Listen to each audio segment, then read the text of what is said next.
વરાણાનો મેળો. તો વરાણાના મેળાની વાત કરીએ તો પાટણની અંદર સમી તાલુકો છે અને આ સમી તાલુકાની અંદર વરાણામાં ખોડિયાર માતાજીનું મંદિર આવેલું છે. તો આ ખોડિયાર માતાજીના મંદિરના પ્રાંગણમાં એટલે કે એમના ચોકની અંદર આ વરાણાના મેળાનું આયોજન કરવામાં આવે છે. આ ખોડિયાર માતા છે, આ મંદિરનું ઇમેજ છે ત્યાં આવેલું છે. તો પાટણના સમી તાલુકાની અંદર આ મંદિર આવેલું છે. ક્યારે આ મેળાનું આયોજન થાય છે? તો મહાસુદ આઠમના દિવસે, મહાસુદ આઠમના દિવસે આનું આયોજન થાય છે.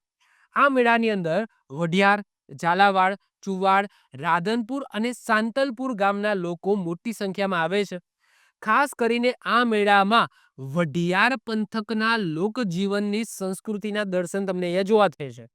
એટલે કે સૌથી વધારે જે લોકો છે એ વઢિયાર સમાજના આવે છે. આ મેળાને મિની તરણેતરના મેળા તરીકે પણ ઓળખવામાં આવે છે.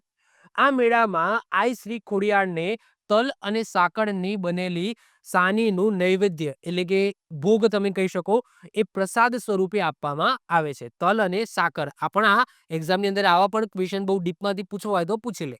તો આ મેળાની અંદર જે આઈ શ્રી ખોડિયાર માતા છે એમને જે ભોગ ધરાવવામાં આવે છે એ ભોગ શેનો હોય છે? તો તલ અને સાકરનો ભોગ હોય છે. આવી જ રીતના ઓછા સમયની અંદર મહત્વપૂર્ણ નોલેજ મેળવવા માટે અને મને સપોર્ટ કરવા માટે આજે જ આપણી યુટ્યુબ ચેનલ ટીચિંગ કિશન ક્લિપને સબસ્ક્રાઇબ કરો.